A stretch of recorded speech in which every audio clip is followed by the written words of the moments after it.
মধ্যনগরে রূপনগর সীমান্তে সংঘর্ষের ঘটনায় 2 দিন পর টাঙ্গুয়ার হাওরে ভেসে উঠল মাঝি ওমর ফারুকের লাশ। মধ্যনগর থেকে শফিকুল ইসলাম শফিকের প্রতিবেদনে।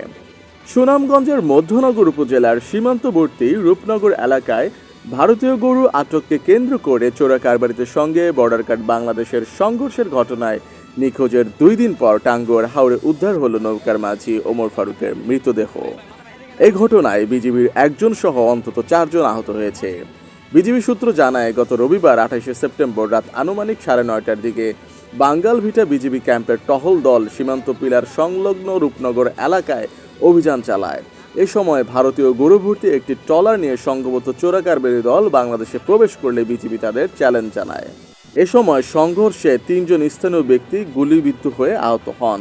তাদের মধ্যে 2 জন এখনও হাসপাতালে রয়েছেন। সংঘর্ষ চলাকালে চোরাকারবিরা গরু ও ট্রলার ফেলে পালিয়ে যায়। পরে বিজিবি 33টি ভারতীয় গরু, একটি ট্রলার এবং বিভিন্ন দেশীয় অস্ত্র জব্দ করে। এ সময় নিখোঁজ ছিলেন ট্রলার চালক ওমর ফারুক। টানা 2 দিন পর মঙ্গলবার 30শে সেপ্টেম্বর সকালে টাঙ্গুয়ার হাওরে ভাসমান অবস্থায় তার মরদেহ দেখতে পায় স্থানীয়রা। খবর পেয়ে মধ্যনগর থানা পুলিশ মরদেহ উদ্ধার করে ময়নাতদন্তের জন্য সুনামগঞ্জ সদর হাসপাতালে পাঠায়।